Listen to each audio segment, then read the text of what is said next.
और चलिए अब आगे बढ़ते हुए एक बड़ी खबर इस वक्त की आपको बता दें, हिमाचल के बागी 6 एमएलए को सुप्रीम कोर्ट से कोई राहत नहीं मिली है। स्पीकर के फैसले पर रोक से सुप्रीम कोर्ट का इनकार विधानसभा स्पीकर ने अयोग्य ठहराया था। सुप्रीम कोर्ट ने सभी पक्षों को नोटिस जारी किया है। मई के दूसरे हफ्ते में अब इस मामले की सुनवाई होगी। तो इस वक्त की बड़ी खबर, सुप्रीम कोर्ट में हिमाचल के बागी 6 एमएलए को किसी तरीके से राहत सुप्रीम कोर्ट ने नहीं दी है। स्पीकर के फैसले पर रोक लगाने की जो याचिका थी उससे इनकार कर दिया है सुप्रीम कोर्ट ने। विधानसभा स्पीकर को भी सुप्रीम कोर्ट ने सभी पक्षों को नोटिस जारी किया है और इसी के साथ अब मई का दूसरा हफ्ता जब इस मामले में सुनवाई होनी है।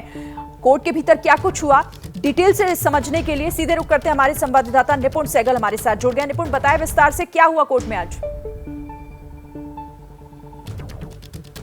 बिल्कुल शिरीन, देखिए आज जो कुछ भी हुआ है इसके 2 हिस्से हैं। पहला हिस्सा कि ये 6 विधायक चैतन्य शर्मा, देवेंद्र भुट्टो वगैरह, ये जो 6 विधायक हैं, बागी विधायक जिन्होंने राज्यसभा चुनाव में क्रॉस वोटिंग की थी कांग्रेस के, ये चाहते थे कि इनकी अयोग्यता पर रोक लगा दे सुप्रीम कोर्ट, क्योंकि गलत तरीके से इनको स्पीकर ने अयोग्य करार दिया है। सुप्रीम कोर्ट ने स्पीकर को नोटिस तो जारी किया लेकिन रोक नहीं लगाई, यानी फिलहाल ये 6 विधायक विधानसभा की किसी कार्रवाई में हिस्सा नहीं ले पाएंगे। दूसरी बात, चूंकि ये अयोग्य करार दिए गए हैं, ऐसे में चुनाव आयोग ने अपना संवैधानिक दायित्व निभाते हुए चुनाव की तारीखों की घोषणा कर दी है, यानी इनकी सीटों पर दोबारा चुनाव हो जाएंगे। इन लोगों ने इस बात को कोर्ट में रखा और कहा कि अगर आप 1 महीने बाद सुनवाई करेंगे तो ऐसे में पूरी याचिका बेमतलब हो जाएगी, नया चुनाव हो जाएगा और नए लोग चुनकर आ जाएंगे।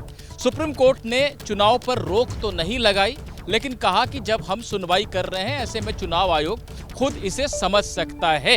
यानी इशारा यह है कि चूंकि आधिकारिक नोटिफिकेशन अभी सिर्फ घोषणा हुई है, गजट नोटिफिकेशन नहीं हुआ है, चूंकि वो जारी नहीं हुआ है, ऐसे में गेंद चुनाव आयोग के पाले में डाल दी है कि क्या वो फिलहाल चुनाव कराना मुनासिब समझता है या इंतजार करना चाहेगा। बहरहाल मई के दूसरे हफ्ते में आगे सुनवाई होगी।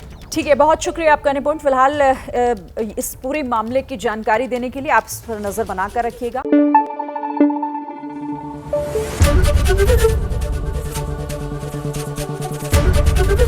एबीपी न्यूज आपको रखे आगे।